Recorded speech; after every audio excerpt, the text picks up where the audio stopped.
Parlons du CAPES, parce que ça c'est une information européenne. Le niveau du CAPES, le concours des enseignants du collège et du lycée, baisse dans toutes les disciplines. Europe 1 a consulté le programme en histoire géo des intitulés très vagues, moins de précision.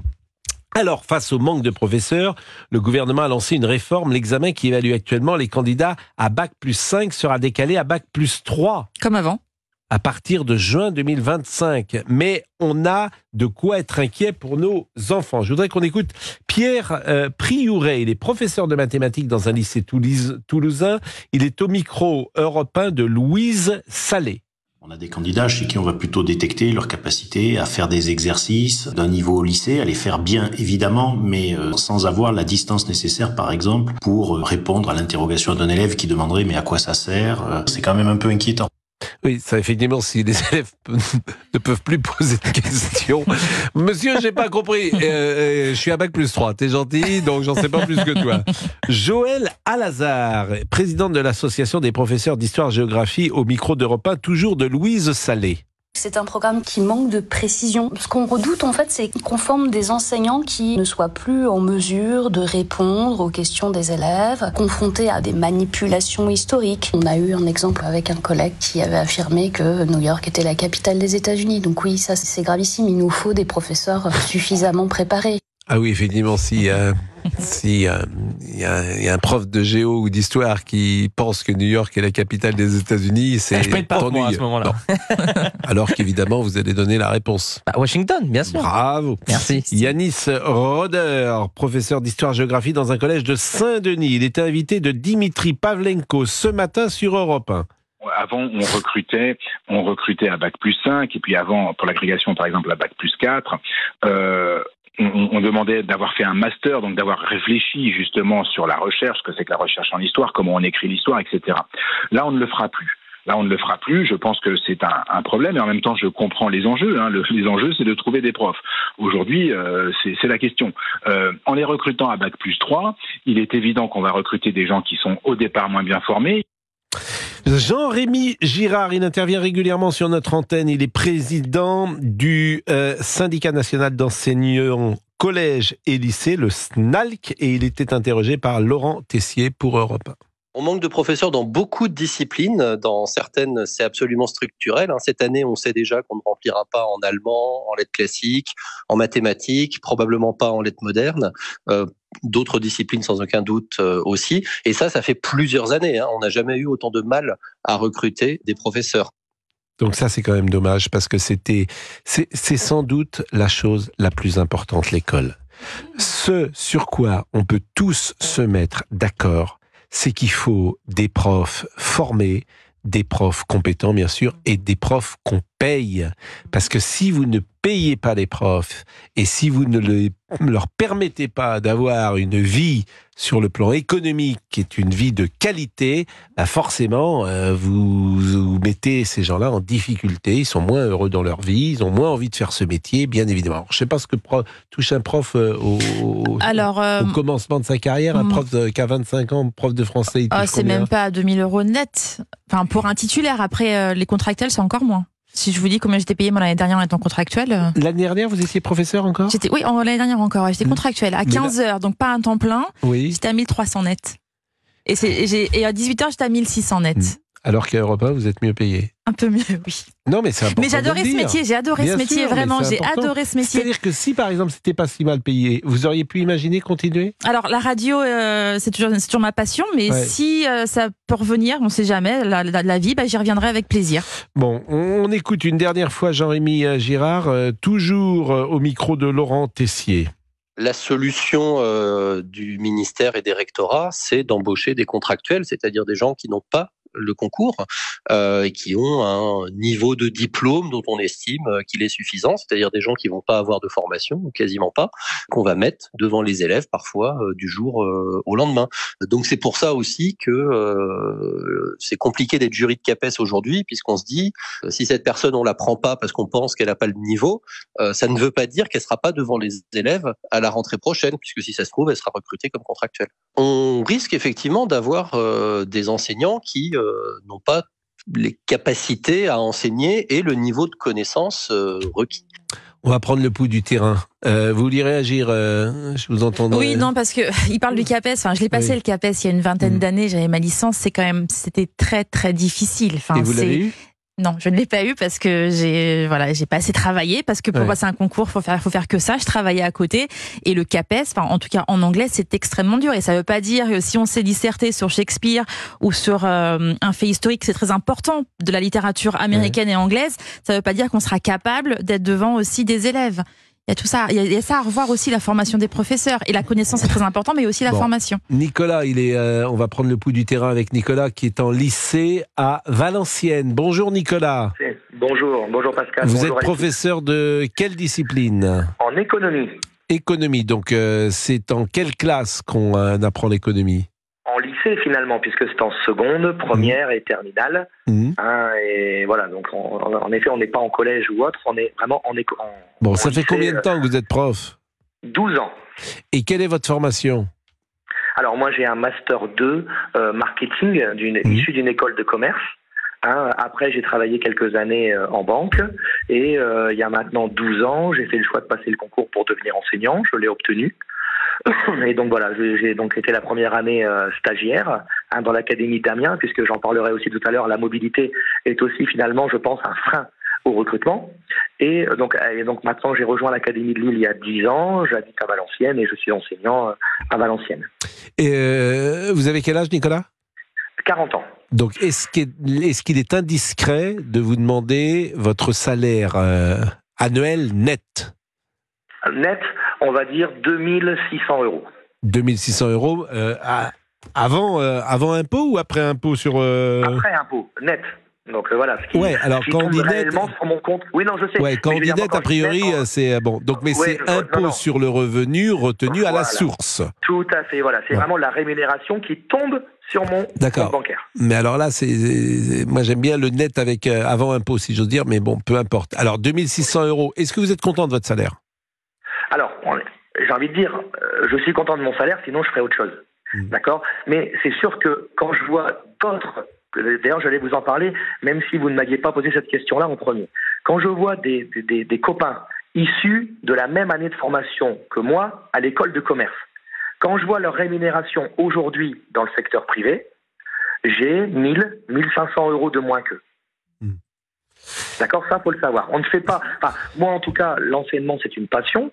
Dans tous les cas, j'avais décidé de faire ça à terme, au-delà de ma formation. Mais c'est sûr que la rémunération ne doit pas être l'enjeu principal. D'accord. Bon, restez avec nous parce qu'on va marquer une pause, et ce qui m'intéresse, c'est de savoir comment ça se passe avec ces jeunes gens qui ont 15 ans, 16 ans, 17 ans. C'est un métier évidemment merveilleux. On se souvient tous de nos profs lorsqu'ils étaient exceptionnels, et c'est pour ça qu'il faut avoir des profs formidables. Il est 12h27, nous marquons une pause. Vous pouvez intervenir évidemment au standard, et on est là jusqu'à 13h. 01 80 20 39 21 pour réagir avec Pascal Praud de 11h à 13h sur Europe 1. Pascal Praud. Avec vous de 11h à 13h sur Europe 1. Bon, Nicolas est prof en lycée à Valenciennes. Il a 40 ans. Il a toujours voulu faire ce métier. C'est une vocation. Il souligne que les gens avec qui il était en école de commerce sont sans doute mieux rémunérés que lui, mais c'est pas le souci. Pour lui, en tout cas. Est-ce que vous avez le sentiment d'abord d'être utile, bien sûr, mais parlez-moi des élèves, parce que ça m'intéresse.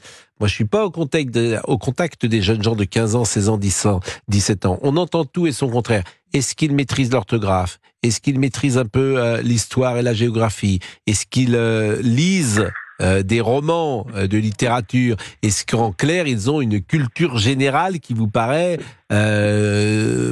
assez suffisante pour affronter la vie future? Alors, Pascal, moi, voilà, je suis très factuel. En effet, vous me demandez le niveau des élèves. En 12 ans, il a baissé. Vous dire l'inverse serait vous mentir. D'accord, le niveau a baissé en France, ça c'est certain. On le voit même nous au niveau des exigences de l'examen. Que vous preniez le bac professionnel, le CAP, un bac général ou autre, on voit quand même que les attentes sont moindres. Ça c'est sûr. Après, vous savez, il ne faut pas se leurrer non plus. Être enseignant, en effet, enfin, les élèves qu'on a aujourd'hui ne sont plus non plus les mêmes qu'il y a 12 ans lorsque j'ai commencé, ou même quand je parle avec des collègues qui sont proches de la retraite, ils me disent, Nicolas, le métier qu'on fait aujourd'hui, n'est plus le métier qu'on a pu faire il y a 15 ans, n'est plus du tout le métier qu'on a pu faire en début de carrière il y a 30 ans.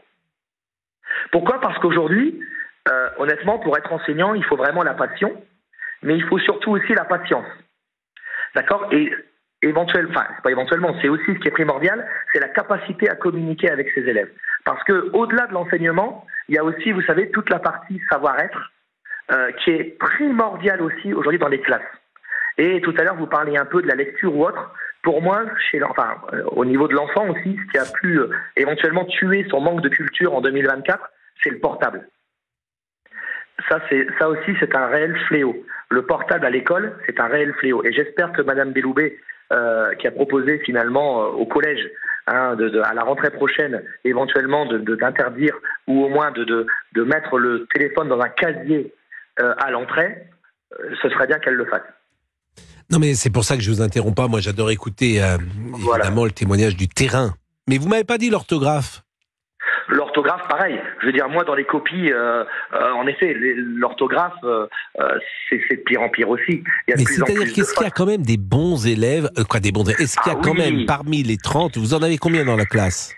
Mais ça dépend. Il y en a plusieurs classes. Mais oui, on a des classes est-ce à 30, que vous avez toujours des élèves qui, à 15 ans, maîtrisent l'orthographe, maîtrisent la grammaire, n'ont pas de soucis, qui sont, j'ai envie de dire, formés à l'ancienne ? Est-ce que ça existe toujours ? Alors, on en a, et heureusement. Mais la plupart du temps, c'est aussi parce que, vous savez, j'ai envie de dire, pour moi, la réussite de l'école, c'est un tripode. C'est l'école, c'est l'enseignant, mais c'est aussi les parents. Bah, évidemment. D'accord ? Et c'est même essentiellement les parents, j'ai envie de dire.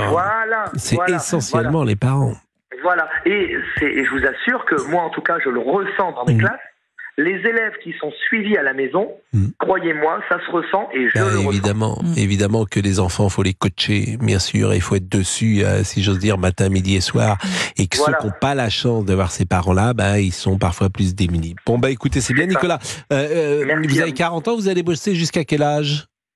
Alors, j'ai eu la chance en fait de travailler jeune, puisque à 19 ans, en fait, j'ai fait mes études en apprentissage, et donc j'ai eu la chance de cotiser. Quand j'avais 19 ans, finalement, je pensais pas à ça. Mais aujourd'hui, vu le recul à chaque fois du départ à la retraite, finalement, ça m'intéresse quand même, on va dire.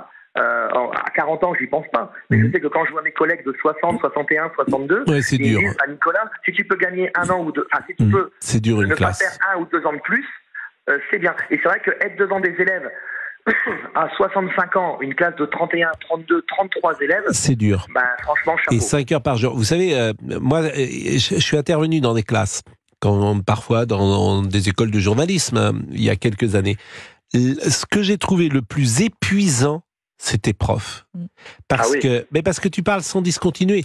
Nous, on parle moins à la télé ou à la radio que face à une clotte. Le soir, t'étais vidé. Épuisé. Vidé d'énergie. Et les gens ne perçoivent pas ça. Et il y a du travail à la maison le soir, des copies à corriger, des cours à préparer pour le lendemain. Mais quand tu as fait 5 heures de cours ou 6 heures de cours à parler toujours et tout le temps, tu te saoules toi-même de paroles. C'est ça. Et c'est vrai qu'un enseignant, moi en tout cas, pour avoir fait d'abord le secteur privé, j'ai travaillé en banque en tant que conseiller. Et ça n'a rien à voir. La banque, en plus, les banquiers, quand tu les appelles, ils sont jamais là. J'ai jamais vu des gens avoir autant de RTT, de vacances, etc. Le vôtre, vous répond, j'imagine. Que les banquiers. Je sais pas. La convention collective des banquiers, ça, c'est un truc extraordinaire. T'as toujours l'impression, soit ils sont en formation, soit tu l'appelles, soit il n'est pas là, ton conseiller, soit il est bidule. Non. Bon, sauf le mien, évidemment. J'en ai un. Et d'ailleurs, Pascal, ils ont détaché un spécialement pour moi. Non, je blague. Pascal, je voulais éventuellement rajouter une dernière chose. Et vous savez, au niveau des statistiques, dans tous les cas, c'est simple. Vous prenez les statistiques 2023 du CAPES. 5203 postes proposés par l'Éducation nationale. 20 800 inscrits. 11 200 présents. Entre l'inscription... Il y en a 10 000 qui sont partis. Vous en avez déjà perdu 9 000. Bon, merci. Merci pour ces... vous avez cours cet après-midi, Nicolas ? Non. En fait, non. Le lundi, je travaille le matin. Par contre, bien évidemment, dès demain, on repartira pour une journée entière. Donc, le lundi, vous travaillez que le matin. Et le mercredi ? Mercredi matin. Jeudi toute la journée, vendredi matin. Oui, donc vous avez quand même... vous travaillez 2 jours, quoi. Plein et Oui, non, mais vous travaillez. Alors, ça faut tout dire. C'est-à-dire que vous travaillez 2 jours pleins et 3 matinées. Ça, tout à fait. Oui, non, mais c'est. Tout à fait. Un enseignant à temps plein, c'est 18 heures devant élèves. Devant élèves. Voilà, et après vous rajoutez le double à la maison. Ça fait jamais 36, hein. Bon. Non, il y a plus. Bon, si c'est le double, ça fait jamais 36 heures, c'est pas non plus bon. Mais c'est fatigant, vous l'avez dit. Non, mais après, on sait bien qu'il y a les copies à corriger, mais par exemple, les cours de maths d'une année sur l'autre, ils changent peu. Disons-le, il y a des cours sans doute qui changent, mais les espaces vectoriels, ils changent peu d'une année sur l'autre. Donc tu peux te resservir de ton cours de l'année d'avant, j'imagine. D'une année sur l'autre, je les connais pas, donc. Des fois, il faut quand même les réadapter, puisqu'on nous demande quand même, et c'est tout à fait normal de s'adapter aussi au niveau des élèves. Bien sûr, adaptons-nous. Il est 12h40. 11h, 13h. Pascal Praud sur Europe 1. Oui, monsieur Olivier Guénec, qu'est-ce qui se passe? Non, juste dire merci à nos auditeurs. 30 000 abonnés sur notre page Facebook. 30 000 abonnés sur la page Facebook Pascal Praud et vous. Bien Alors sûr. voilà, je voulais les Grâce à remercier, c'est fort. Non, mais c'est Et pas vrai. grâce à vous. Vraiment, non, parce que j'ai parfois moqué votre investissement pour la page Facebook, notamment lorsque elle avait été supprimée, la première. Ouais, je me suis trompé de bouton. Ouais. Exactement. Et d'abord, je trouve bien que vous ne vous soyez pas trompé une deuxième fois de bouton. Non, heureusement. Ouais. Et je voulais, au nom de Géraldine Amon, au nom de Laurent Tessier, au nom de Fabrice Lafitte et de Monsieur Carassou-Maillan, qui sont à la fois vos collègues, mais d'abord vos amis. Et surtout mes collègues, oui. Voilà. Surtout, oui. Je voulais vous remercier pour ce que vous faites pour nous. Mais il n'y a pas de souci. Parce que vous êtes... Moi, je donne à l'humanité comme ça. Je suis quelqu'un de bien. Vous êtes un petit maillon de notre réussite. Oh, en gros même, en gros. Un gros maillon. Voilà.